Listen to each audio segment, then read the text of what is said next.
After 5 minutes after clapping them cheeks. See, that's the issue. You want some powder and some crack? Pump my gas for me. You know what I'm saying? But basically, so you want some powder and some crack? This guy raped me, but he used condom and his dick was big and he... How did he rape you with a condom? Because he grabbed me like Whoa, watch that. out, girl, what the fuck? That's what I mean. Yeah. He was unhuman. That's crazy. And Persian, her bunk, bruh. And I'm like, bitch, if you don't get the fuck off my bunk, bruh. What you gonna do to that bitch? She don't get off your bunk. I'll tell her more stories and play cards with her, but I don't want her to be in your bunk. Yeah. Can I get a cigarette with y'all? Let's get a cigarette. I'm gonna light it back because I don't think I'll be doing no more hard right now. She making it too impossible. I'm the woman that you... While Dupree was suggesting she actually chose this life, but this is where urging fans to stream her old... The business... After 5 minutes after clapping them cheeks.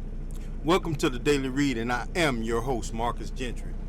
Well, people, I was going to take a time off and do some traveling and spend about a year without doing the show, but my numbers came out. You see, I don't care about YouTube too much, but iHeartRadio is, to me, a better platform. Because YouTube separates you by regions, okay? You might be YouTube famous in America because that's your region, but you go outside your region and don't nobody know who you are. iHeartRadio is different. If somebody picks up iHeartRadio in England or Indonesia or wherever they get iHeartRadio from, they're liable to run across your content. And my numbers came out. I got a 66% jump in my numbers. So I decided to go ahead and keep doing the show. I was going to do like everybody else, make some IG generated content and just post it. But like I said, the numbers came out. Today we're going to be talking about Don Robinson. And has the red pill community finally broken through to society and let everybody know that a lot of these women are overpriced, high income whores? That's what some of these women are. And there's been a disconnect over the decades between the old R&B divas and the new R&B divas. And we're going to get into the show. Now, I got two other people that I want to talk about to give you context about all of this. And then I'm going to explain to you about the red pill community, because a lot of people have a misconcept of what the red pill community is. I'm going to break it down for you and show you the pattern in what I see in the red pill community. But let's get into the show. The business, The Daily Read, your source for news, politics, sports, and all things trending. Here's your host, Marcus Gentry. Black women have the support of a massive group that participates in ratchet behavior and ratchet thinking. A massive group. Now, white, Asian, and Hispanic clients, they got ratchet people, but they don't have a massive support system of ratchets. They don't have the same support. That makes a huge difference.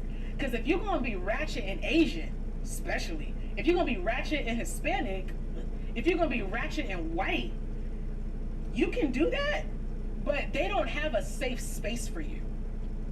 You can do that, but you had to go away from the group to do that. And let me explain to you what that means, people. When she's saying you have to go away from the group to do that, these are women who are ratchet, whores, prostitutes, drug addicts. They usually hang with black women. You always see that one or two Latino women hanging with black women, she's ratchet. You see that one or two white girls hanging with all black women, she probably ratchet. this is what she's talking about. You can be whores all you want to in all other races, but black communities are the only communities that have a safe space for you. And if you call a hoe, call her a bitch, tell her to get out your face, you got the whole community that will attack you. Not in these other communities. If these other communities know you a hoe and they see a man calling you a hoe, whatever, they don't care. And this is what this woman is talking about. We are the only community in the world that caters to these women and call them queens. Let's continue on with the show. They don't house you. They don't nurture that. The big groups of the other groups rejects it. The black community, the massive group, accepts it and nurtures it. It's totally backwards. Rather than sending the ratchets away, the massive black groups bring the ratchets. There's a safe space for them.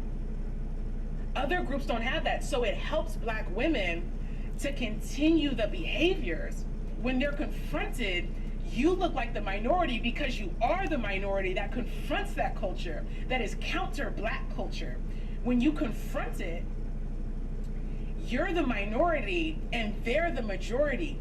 This is the only group, this is the culture where the ratchets, the ghetto, has the power socially. I hope you understood what this woman was saying. Aretha Franklin, Patti LaBelle, Whitney Houston. These women were our divas, but they were slightly overweight. They looked like grandmothers. Even Whitney Houston had a certain atmosphere about her that wasn't sexual. People listened to these women for their music, not sexualizing these women. Queen Latifah, when it comes to rap, was like an auntie. What's her name? MC Light.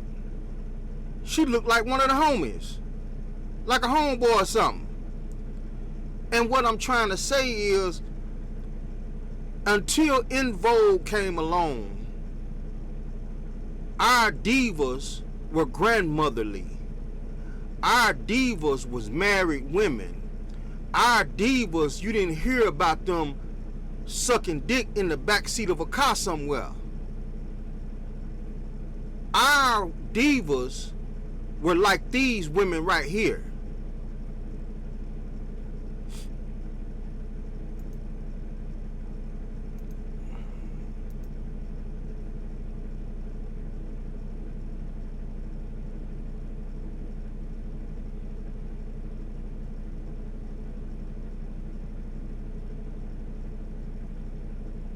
These were our divas.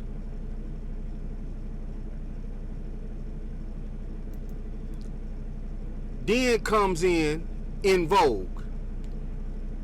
I remember the first time I saw En Vogue.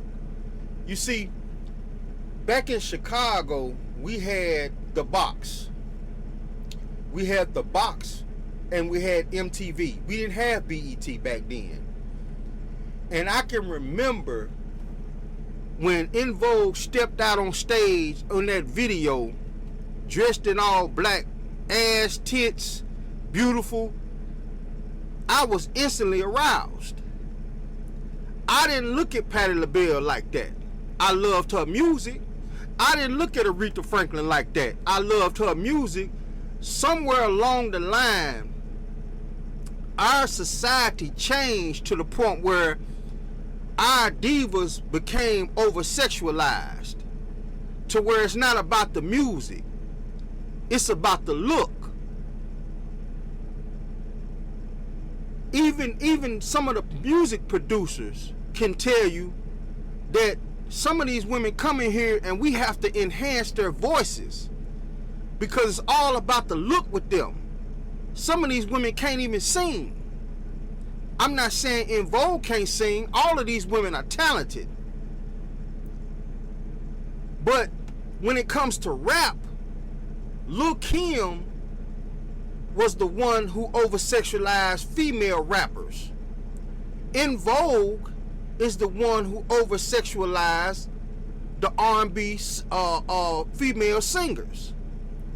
It's a pattern. All you gotta do is just follow along and listen to me. This is why my show is picking up, because a lot of people, when I show them the pattern, they see it. Let's continue on.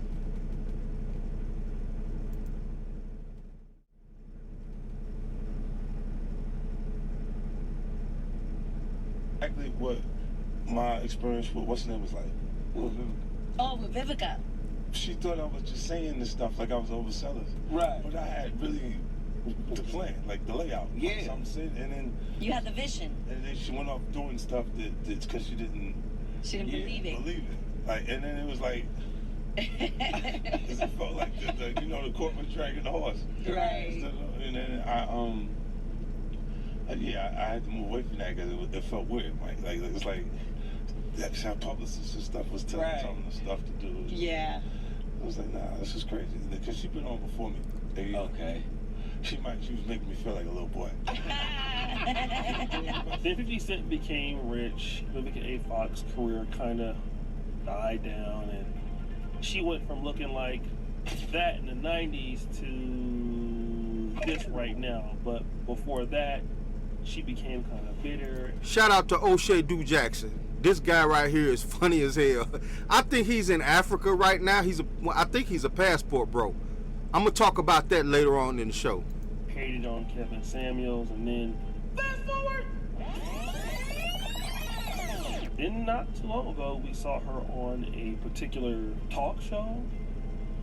She was looking for a man. Want someone that's going to be fun. Yeah. That's not intimidated by who and what I am. Yeah.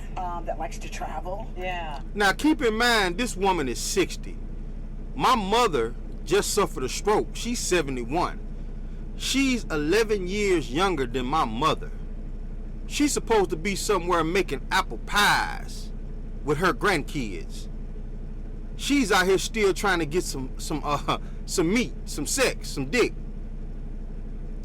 Gonna let me go shopping. I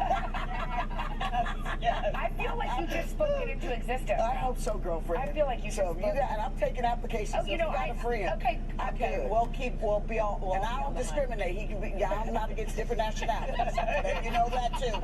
Now, people have been talking about Vivica A. Fox's appearance, you know, saying she put on a lot of weight. She's not as good looking as she was before.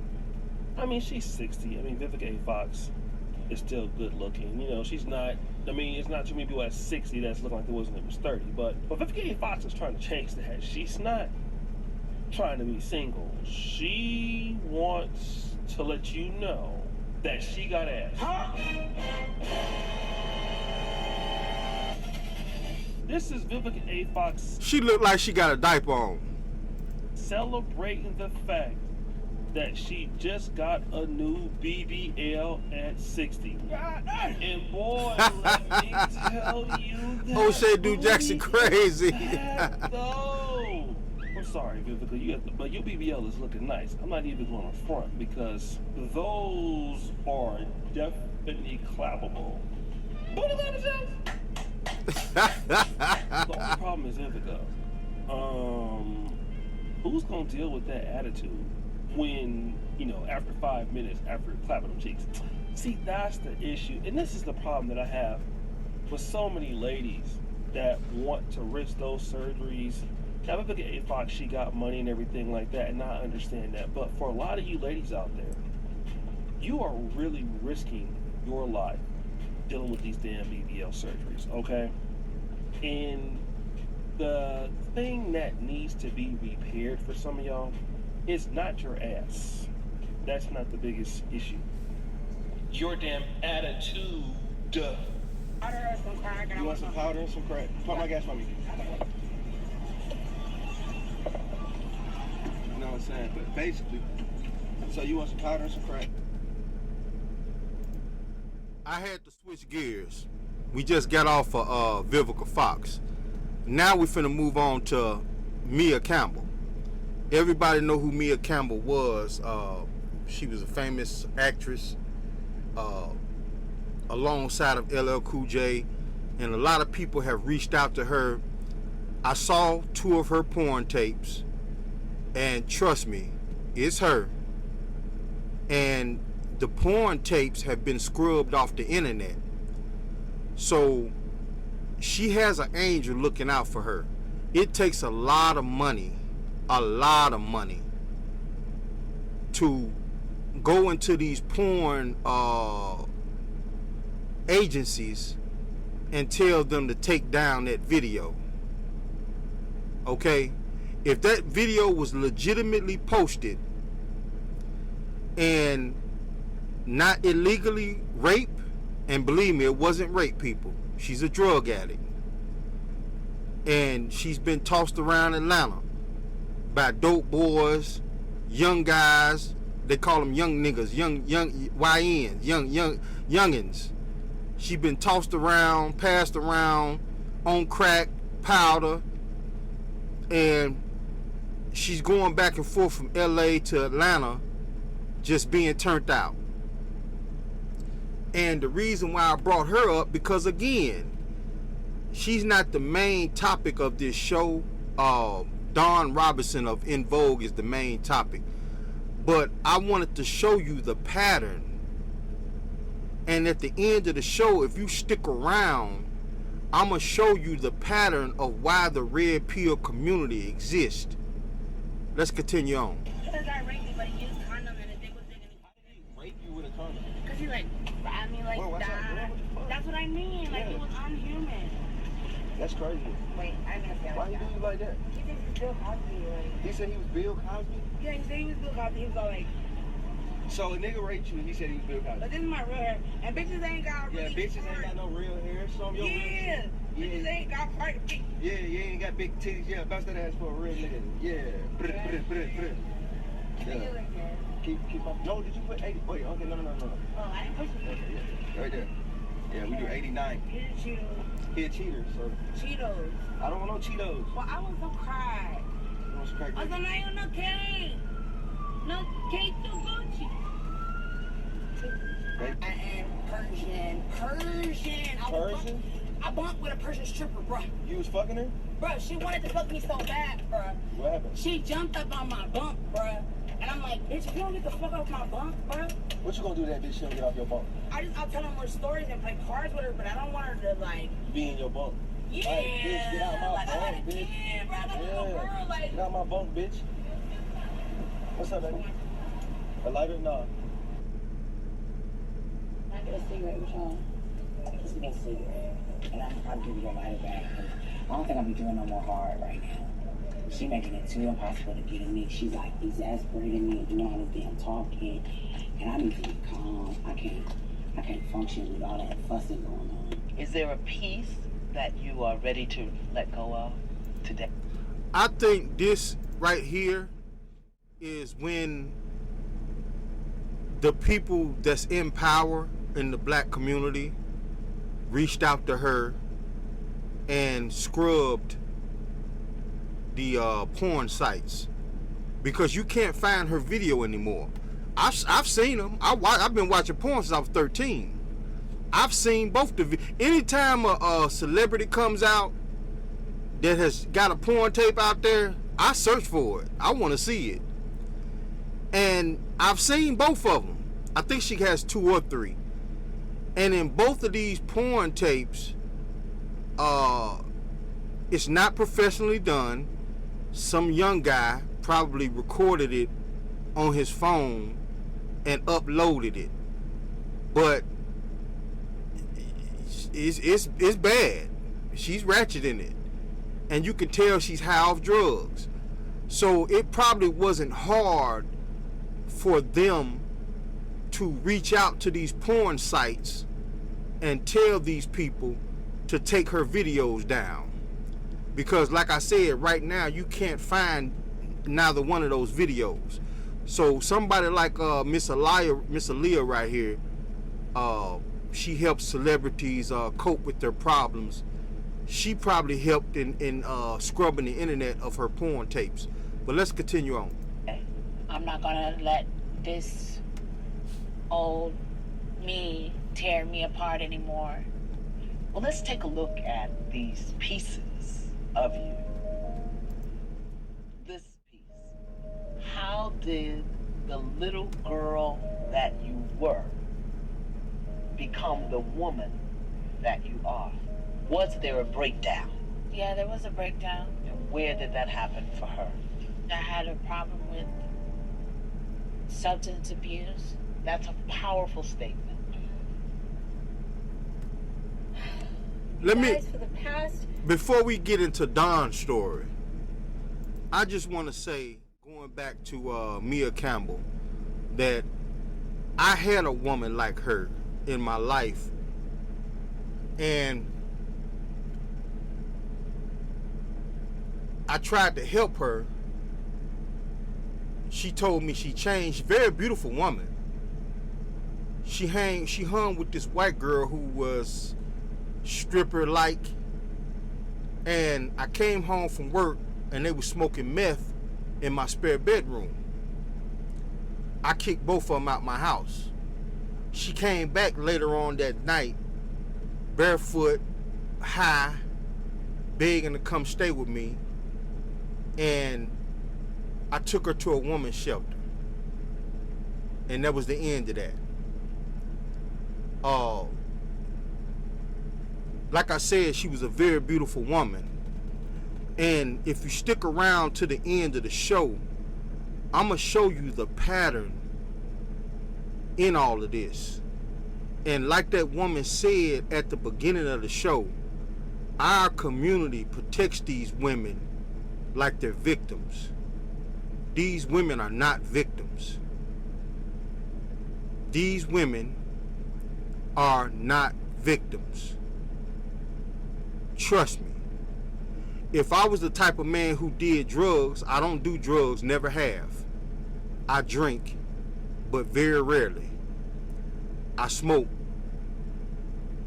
But if I was the type of man that did drugs, and I saw her doing meth with her white friend, if I would have jumped in there and started doing meth with her, me and her probably would have been in a relationship for 10 years. A toxic relationship of drug abuse, ratchetness, for 10, 20 years. These people are not victims.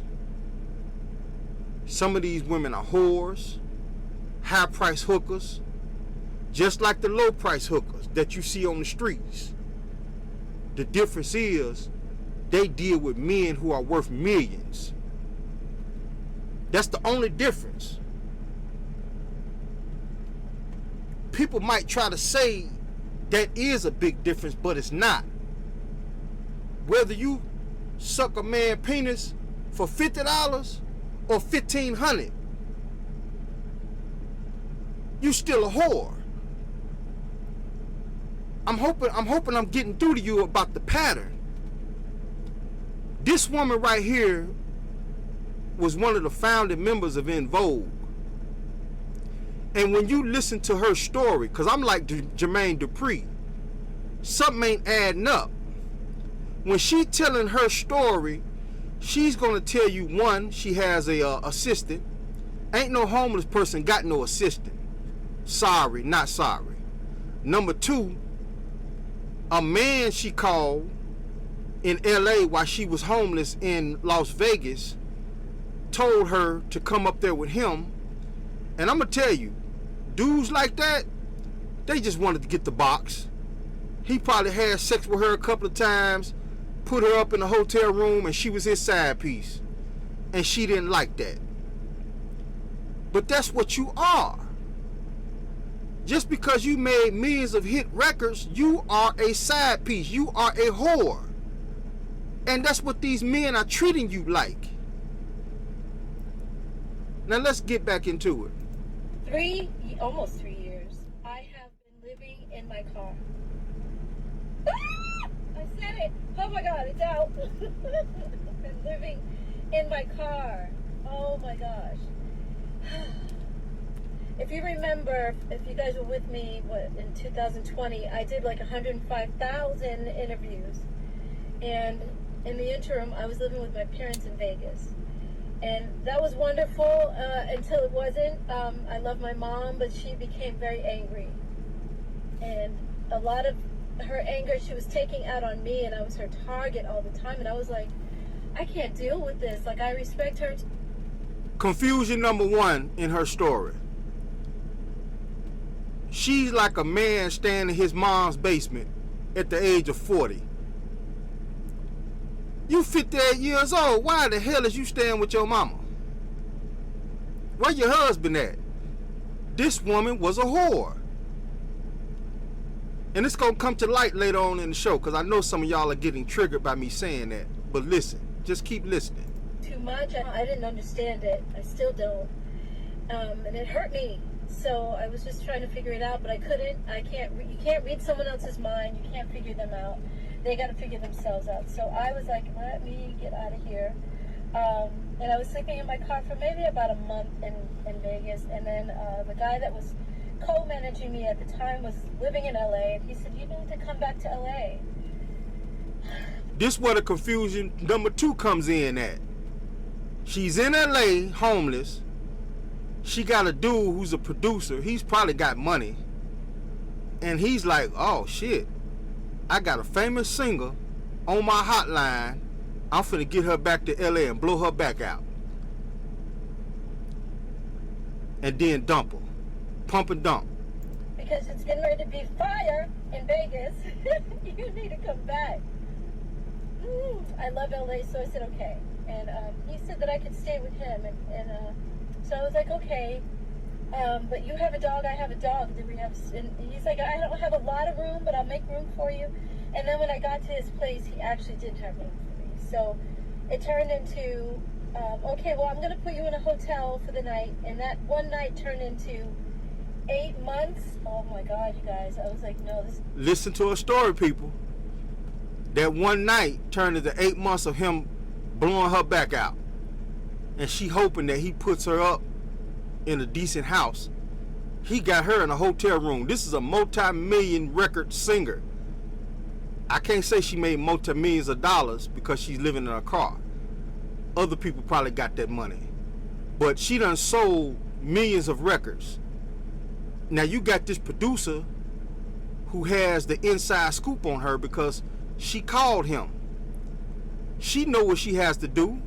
She got to go to LA, get this man some head, give him some sex. He finna put her up in a hotel room and come through there every now and then, blow her back out. She got tired of that.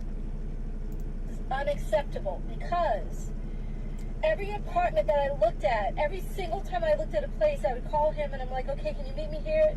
I would tell him ahead of time, of course. And then he wouldn't meet me there until I would take video and send it to him. And he's like, no, oh my God, this neighborhood, I hate it. I'm like, dude, I'm the one who has to live here. This is my remote for my phone. You can push play and pause and all that stuff, so that's why I'm holding this. Anyway, and it's way cheaper than the hotel. I told my assistant one day, I have been researching. This is where confusion number 3 come in at. Assistant? You living in your car and you got an assistant? The nerve of this bitch.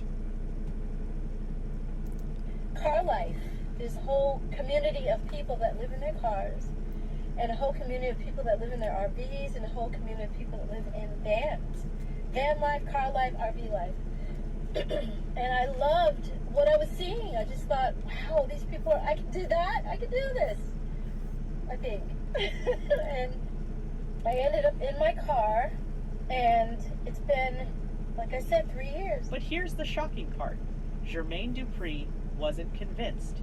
During an Instagram live interview, Dupri dropped a bombshell that left fans stunned. He claimed that Dawn's situation wasn't due to financial struggle, but the business, motherfucker. The Daily Read. Bringing the business.